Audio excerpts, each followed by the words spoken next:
Everybody, welcome back to another daily drop here on the Heel Report, which is part of Tar Heel 24/7. This is a special daily drop. We're running this on Saturday, David. We generally don't do that, but we're doing this on Saturday to give it some breathing room through the weekend, and we'll have some stuff as we get ready for Fort Myers. I leave for Fort Myers on Monday. Tar Heels play St. Bonaventure Tuesday. They play Michigan State Thanksgiving Day that afternoon on Thursday.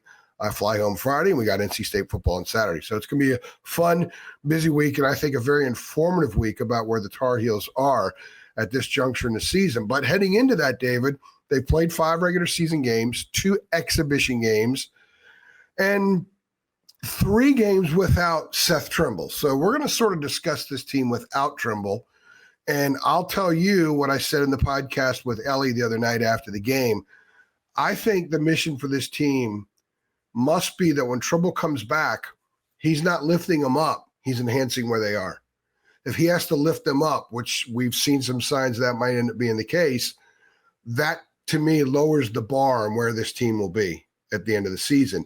If he enhances, that means they're at a pretty good place, and then they can skyrocket from there. So in the 3 games they played without him, what are a couple of things that you really like that you've seen, and what are a couple of consistencies that may be a drop-off that should be a concern to Carolina fans? I don't know that I've really seen a whole lot that would make me think that they're better without him that I would like. Not better without, but just well, you know what I mean, though. I mean, because I do think there's been a drop-off. You've got guys getting more playing time. And I remember before he got hurt, you and I had a conversation off the record. Either it was on a phone call or before we got onto a podcast or after we were talking about some things. And you said it's going to be interesting to see what they do with Jonathan Powell because he only got to play 5 minutes the last game. And I think that was the Kansas game. Yeah. So you're getting a chance for them to build a depth. Dixon's playing quite a bit. Powell's playing quite a bit. Jaden Young's getting into some games. And I know the type of teams that are playing that happens, and you're going to get a little bit more playing time deeper in the bench. But they're still getting a chance to get these guys reps and get them into the fray here and adjusted to play in a North Carolina uniform. So the more you can do that and win ball games, that's good. The thing I see from them, it's twofold without him. Number one, on the defensive end, I think perimeter defense is their weakness right now. And you've heard me say it starting last summer, and I've said it all the way through, Seth Trimble can't guard everybody. So it's particularly on the ball, I see them just giving up a lot of open shots. I see them getting beaten on Navy. The point guard lived in the paint. Yep. And on the ball screen action. So they're just not overly athletic. And that's one complaint I think our readers have made, that they just don't look like an athletic team on the perimeter. So he makes you a better defender. He's by far your alpha defender out there. You have to have him. But the other thing is fast break basketball. Navy wanted to bog them down. They sent 4 back defensively when the shot went up. And you can see them dribble out and try to push the ball. Navy's got everybody back, and they're set, and they're in the paint. How many shots do they contest or strip or even block on the fast breaks because they had guys back? So, and I'd watch Wilson push the ball, and a lot of times there weren't any other North Carolina players in the picture. And you're just like, these guys are not at their best when they're out running, some of them. That's just not what they do. They're more comfortable in half court, not on the sprint. Trimble is, you've got to have those fast break buckets, especially with the steals they can get with Trimble when he gets back, but the fast breaks they can get because they've got rim protection. I mean, when you're giving up, when you've got the best 2-point field goal defense in the country percentage-wise, and I think you're in the top 3 in overall field goal percentage, if I'm not mistaken, when you've got that, and you're number 20 in rebound percentage, you're causing missed shots, you're getting rebounds, and you can't get anything out of it transition. Trimble gives them that. He's the guy that they've got besides Caleb Wilson that can get out and go and get some easy buckets. Because right now, everything North Carolina is getting is in the half court. Let me ask you, let's stay on the transition. A couple of things I noticed the other night. If players know how athletic they are, and they know sometimes if they're a step slower or whatever the case is, I thought that some of the lane filling the other night was poor. Yeah. And I wonder if that has to do with guys knowing they don't have that extra giddy up. And I thought they should have gone wider on the wing, filling some lanes in transition. And because of that, some of the passes were poor and the defenders were already there. So a lot of stuff was challenged in transition as well. Do guys know? And do you think that maybe the beeline here is a little quicker or fewer steps than going around, but using your athletic ability to properly fill the lane? Do guys inherently know that? And do you think that was maybe part of what we saw the other night? Saw a lot of guys running to the 3-point line from the foul line extended. Well, that too, but I'm talking about just in filling a lane some of the passes in transition. But here's what I'm saying. There was never that second guy going to the rim, or if I've got the ball, I draw the defense, I can pass it to you, you've got the layup. Everybody's wide. It's like they're running out there and you've got one guy, he gets in there into the paint and he's going to the rim. You've seen Bogovac do it. And shot three or four times. We've seen there's nobody to throw it to, and you're like, hey, he should have given it up to this guy and he could have had the layup. You never said that because there wasn't anybody to give it up to.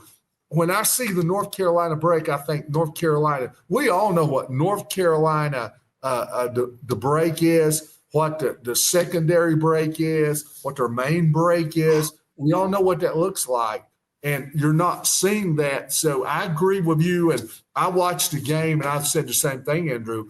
The break's just not organized. Going to the perimeter defense, I'm glad you said that because sometimes I'm a big numbers guy because I always say, hey, numbers don't lie, but sometimes numbers don't tell the full story. The fact that Navy shot 30% the other night is going to help Carolina statistics, but I think it's an indictment on Carolina. They win a game by 12 points when the opponent shoots 30%, number one. And I'll trace a few other things to that in a second.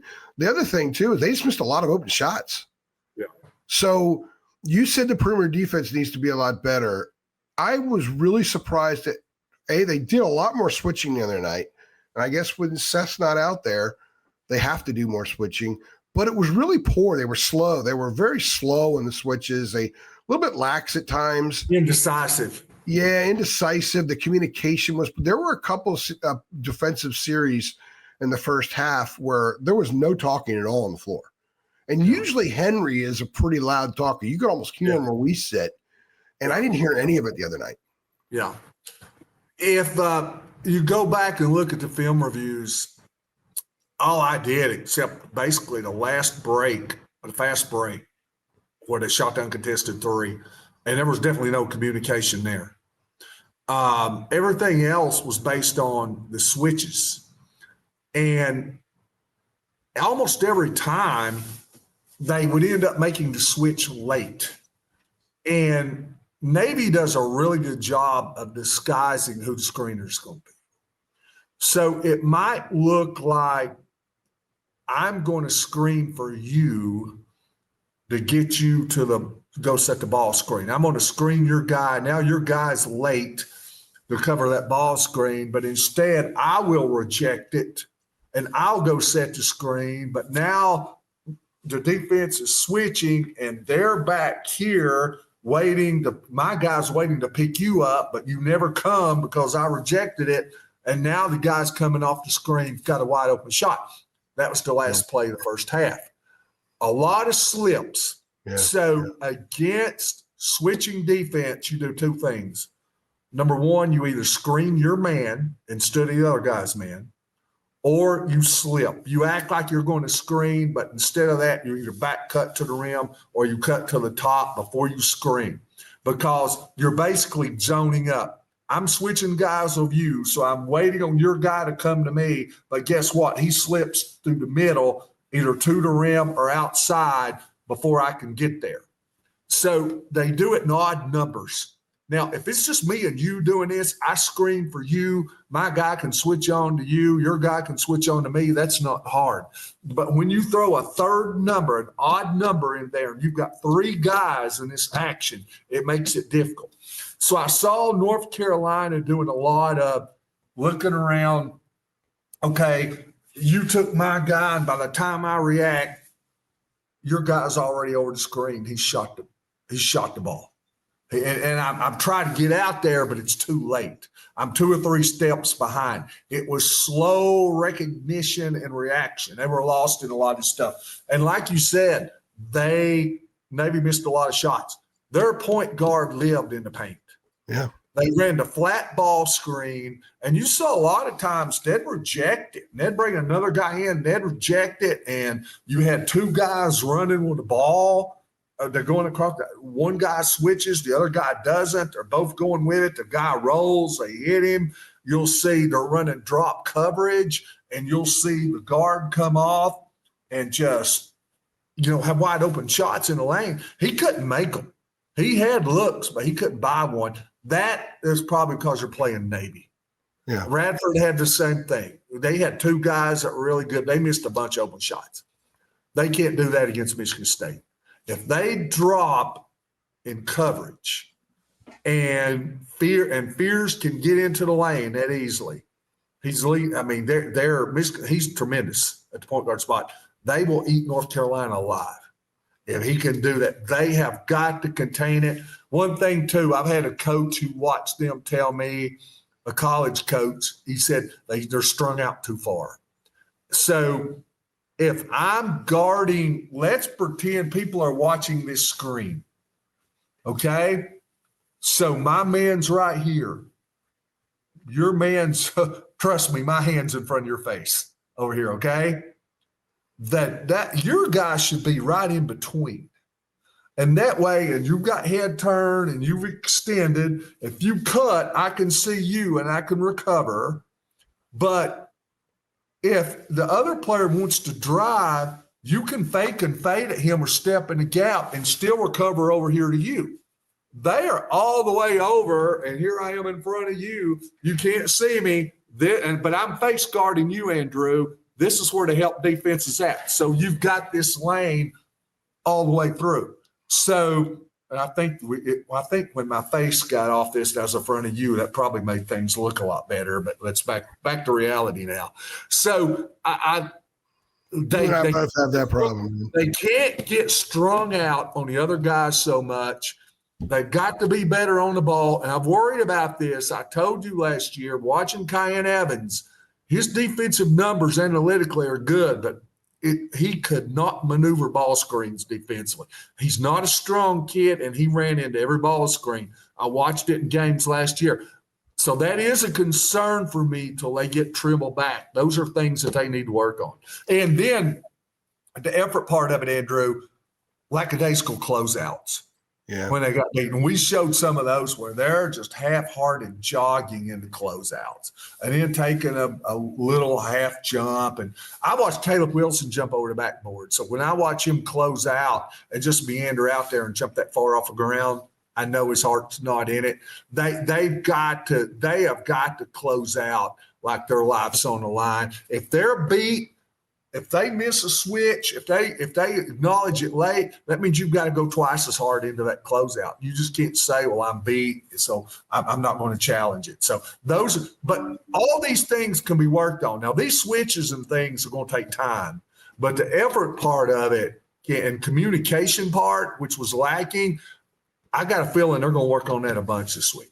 I do expect a much better defensive effort and better defensive execution when they're in Florida next week. I expect it to be much better. You know, Tom Izzo is famous for the rimless practices. He might want to have 1 or 2 before being in the same territory as Tom Izzo's team. How much of this is a little bit of human nature? How much of it is 6 straight games at home, only one against a quality opponent? The building. It's a Tuesday. You look around the country. There's been some really close games with some teams playing opponents like that. Winthrop almost beat Arkansas. So we're seeing some of that stuff. How much of it is that? How much of it is something that should be a significant concern? I thought they defended very well against Kansas. And I've said that's the best team that they've played by far. And they had a great game plan. And the players executed the game plan.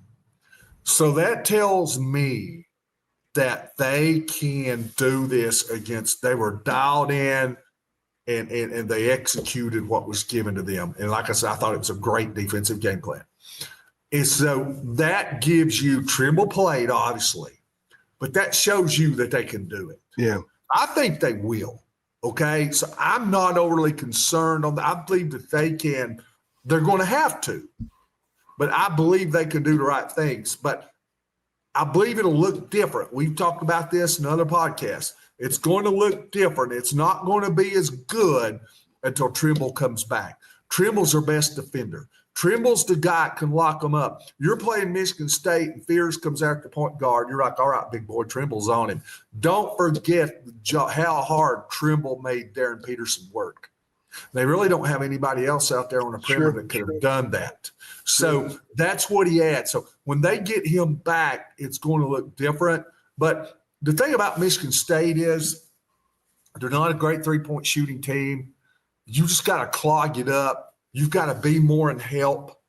They can take care of that in practice. You've got to wall it off. They did a lot of that against Kansas. Guys that couldn't shoot, they went under screens. I thought they did a really good job of walling off penetration.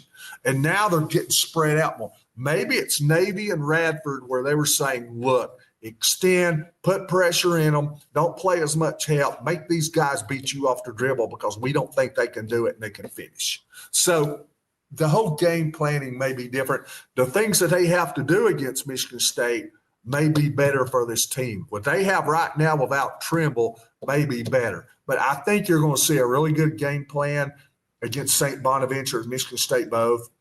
I think you're going to see it execute because I do think some of these guys that they've got on the floor, the way they're going to have to play this game will be in their comfort zone a little bit more. They better be, because you saw what Michigan State did to Kentucky. I had a conversation with Wednesday when I was driving to football in Chapel Hill. Said, Luka's not as athletic as I thought. No. And I said, okay, well, what were your expectations? And then I said, go back and look at Kansas and go look at Central Arkansas. Look at some of the drives. I thought that he looked slower against Navy than some of the other games too. And maybe that was just sort of the team-wide thing. But I'm going to go back and look again at some point, probably before this podcast runs. We're running it Saturday. I'm probably going to look at it on Friday afternoon to see how he looked in that sense in some of the other games. Straight line drives against Navy, Andrew. Some of these other games, he does a really good job of setting you up with his dribble. He's crafty. Yeah. He's got some of the Navy point guard stuff in him where he can set you up with it, but there was more straight line drives against Navy in some of these. And when he has to do that, he's not necessarily the blow-by guy. Yeah, and I thought he struggled.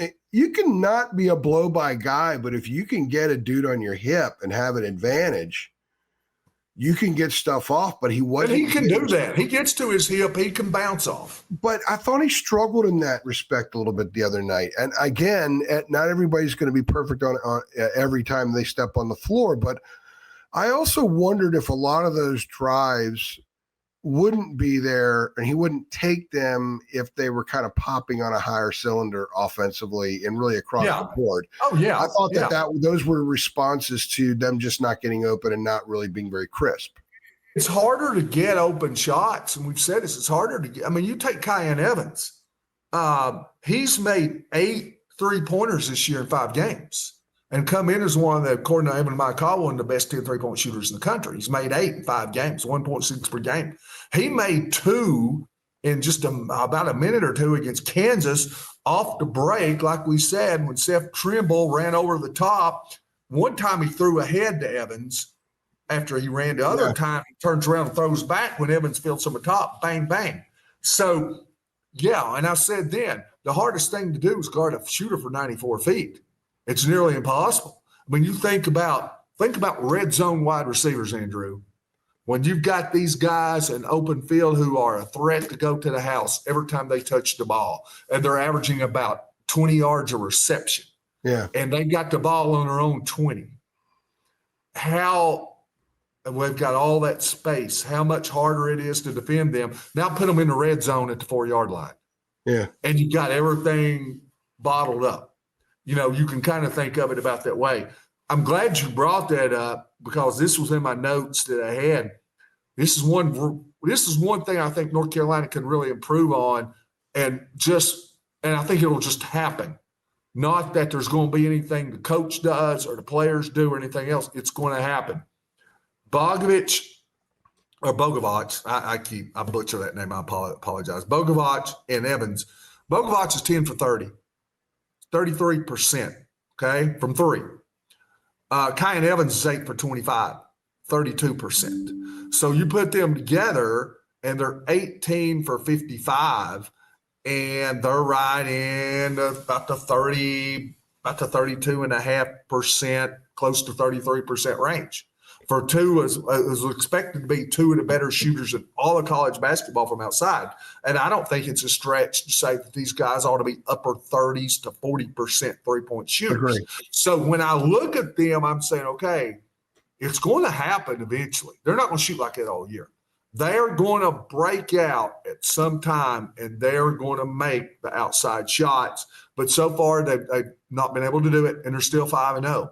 But like I said, it's going to happen eventually.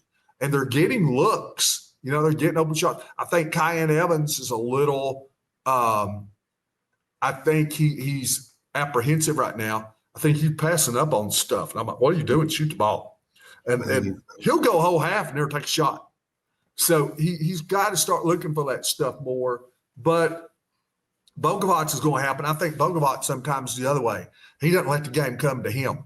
You know, he sees the rim, he's firing, he may have a guy hanging all over him. So I think as these adjustments are made, that's two big guys right there. What happens when they start hitting the three-pointers? Yeah. Then you've got a totally different look offensively. David, I think that they're both in very much not even the middle of the process. They're still in the early stages of their process. Kyan should be further ahead than Luka, simply because he's played college basketball for 2 years, which is different than the Adriatic League. And I look at it this way. I think he's still trying to learn how to be a game manager and try to figure out how much managing he has to do, how much there's a trust, and there's something that takes time to get used to getting rid of the ball and knowing it's going to find you again.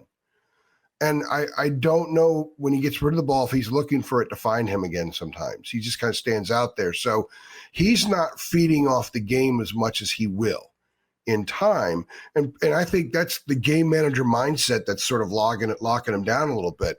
As far as Luka is concerned, he even said the other day, look, defenses are different here. So the closeouts are different here than they are in the Adriatic League. When he drives to the lane, if he gets one guy pinned on his hip, he's probably going to score in that league. Here you've got 6'11" help side, even at Navy. Kehoe didn't move very well, but he's still 6'11", and he didn't leave the lane a whole lot, so he was kind of there. And that's a big dude to shoot over. So I think the adjustment period that Luka's in and sort of the figuring it all out period that Kyan is in is sort of reflected in some of their inconsistency in their results right now. Yep. And you got to remember, this is probably the least experienced North Carolina team as far as playing together. Yeah. The newness of this roster, maybe in the history of the North Carolina program. Oh, yeah. And, I mean, Seth Trimble is the only guy that played really any minutes last year. So everybody else is making an adjustment. And, that was one thing. You remember we did an interview with Evan Maikawa, and that's one thing he said. You've got guys. He wasn't buying or selling either one. He was kind of, let's wait and see. And he said, on the negative side, that's the one thing that we really have to watch out for North Carolina, is because you've got guys who are going to be asked to do things in different roles than they were at their original school. Nobody's really going to be doing the same thing the Yeah. same way that they were. I mean, Jaron Stevenson's in a much different role he was in Alabama. So, all this Visar's and Henry's in a different role. He wasn't a first or second option, not even close to it, when he was out there. Yeah. So some of these guys are asked to be more of the man than they were at their previous schools. Now, you think it would be the other way around since it's North Carolina, but that because of the newness of the roster and because you don't have as many guys returning, they really have more expanded roles, a lot of them, than they had at their old school, and they're trying to adjust. You mentioned Henry. What are your thoughts of him so far? I like him. And, he's already, depending what you see, I saw the ESPN mock projection yesterday. And I think it might, as I say this, it would be yesterday. I saw it Wednesday. It would be late, I think it was late 40s, mid 40s, somewhere in that range. And, he's like 31st, with Bleacher Report. And so that puts him into the first round. I do. He's stronger. Fran Fraschilla noted that. He's stronger than he was at Arizona. He's been in the weight room. He's got some agility to him. He is he's not shot a ton of them, but he's 4 for 9 from three. Yeah, he's very comfortable shooting them. Very comfortable. So he's 44.4%. That allows Caleb Wilson to work in the high-low when you can get the ball into him there. You look at assist. 9 assists, 9 turnovers. So, he can handle the ball there. He has 10 blocked shots, so he's averaging 2 a game, and he's adjusting. And I think that's one thing, too, that can't be stated enough. If you look at North Carolina's 2-point field goal percentage defensively, they're giving up 34.2% from 2. That's unheard of. If you shoot 50% from 2, you're like, what's wrong? Why are you not?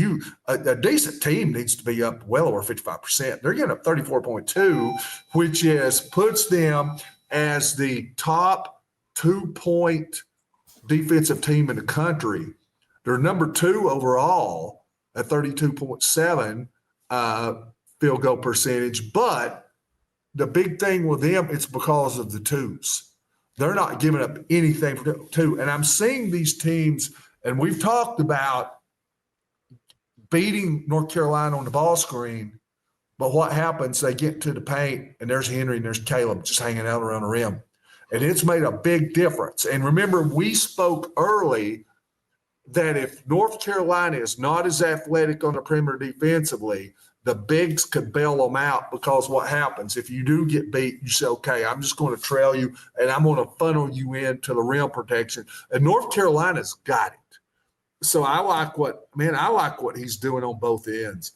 64% shooter from the field right now, 14.8 points, 7.8 rebounds, 2 blocked shots, rim protection, shooting the 3, almost 2 assists a game. So what's not to like? What's impressed me about him is a lot of guys that are 7 feet, if they help out, they take a couple steps and they come over. He's picking guys up in the middle of the lane. He can ride them. Yeah. He can ride with them and affect everything about their move. Yeah. Yeah, he could move. And, we had a reader, and I did an earlier game. I think it may have been the Kansas game, where we looked at defense, some of the good plays. And he said, I can't believe you. He said, I hope you, we had a reader post. He said, I hope you go back in and post about the play that he made against a lob when he took the guard and threw the ball up. And he went back and deflected the lob before it got to the big man's hands out there. It might have been Badunga. And, man, it was impressive. So, he's got the agility. He can do that. Yeah, the other thing, too, people get fixated on rebounding numbers. There's got to be a stat for in PFF and football. They have a stat now, forced incompletions for a guy in the secondary and pass coverage. There needs to be a stat for dudes in the paint for rebounds like forced missed rebounds for the opponent. He doesn't grab everything, but he makes it really challenging for opponents to get a lot of rebounds because of his activity around there.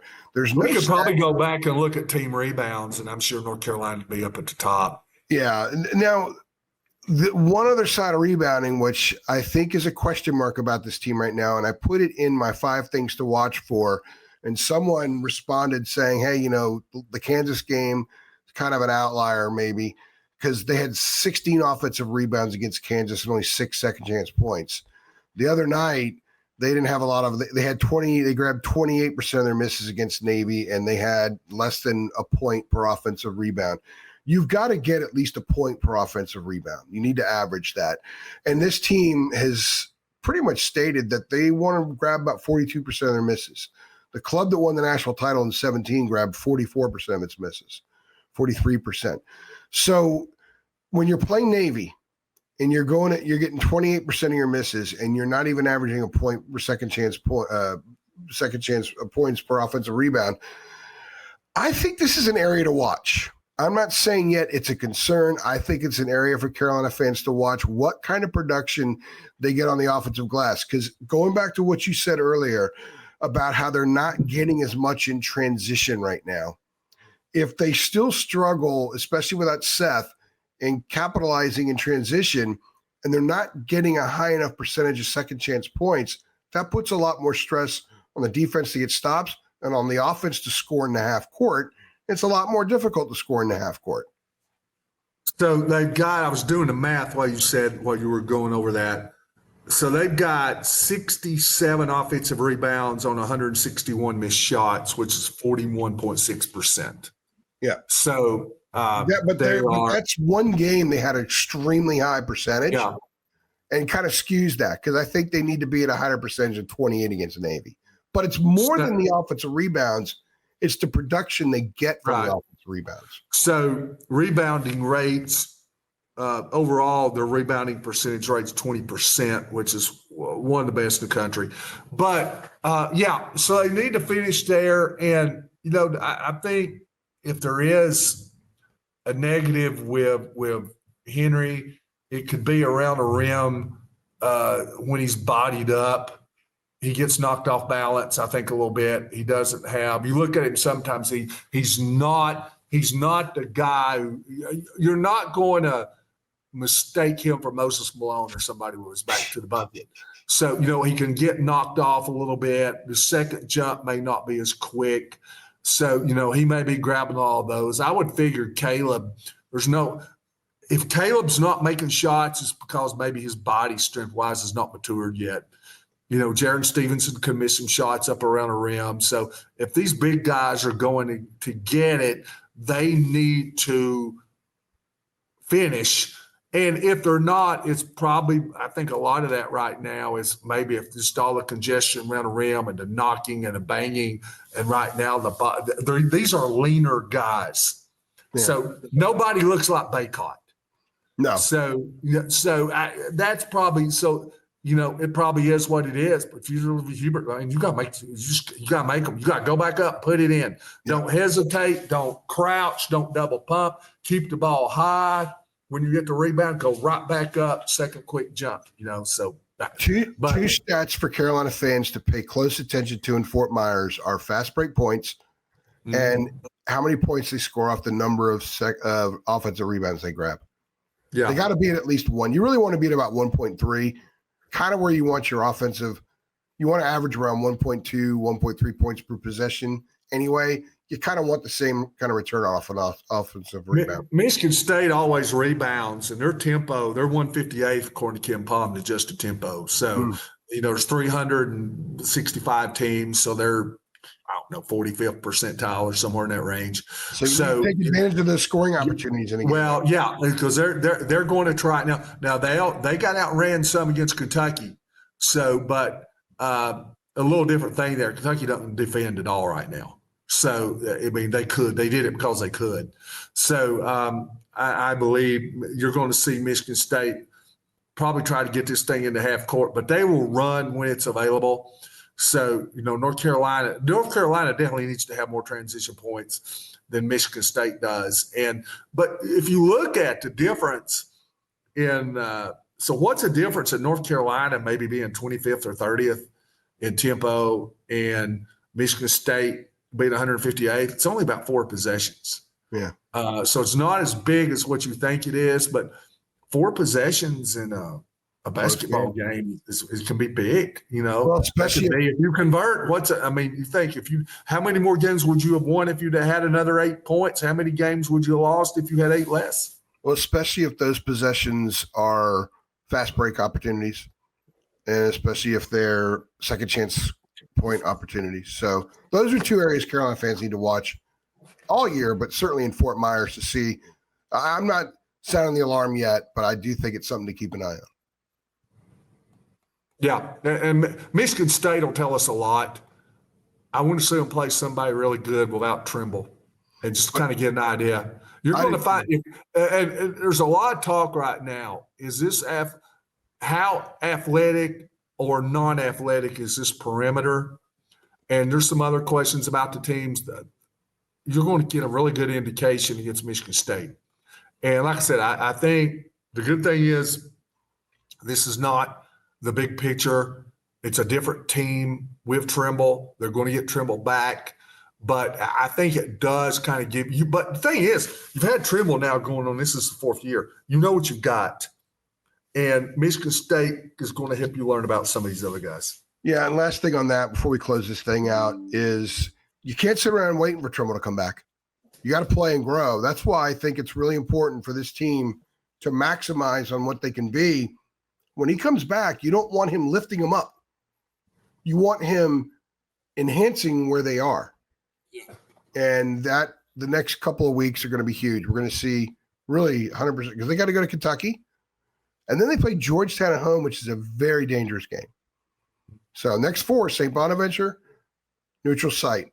Michigan State, neutral site. Rupp Arena against Kentucky, and Kentucky's going to need that one. And then home against Georgetown. So we're going to learn an awful lot next couple of weeks, and David and I will be here to talk about it. I will be in Fort Myers. I'll have 3 things after both of those games. I'm really looking forward to seeing what this club looks like up close. It's a small venue, so that means we get to be up close, and I'm really looking forward to seeing him against both of those teams, but certainly the Spartans. He's David. I'm AJ. Make sure you subscribe to this channel, share the video with the Carolina friends, and make sure you hit the notification bell so you get updates every time we upload a video, which is often. Appreciate y'all stopping by. Thanks.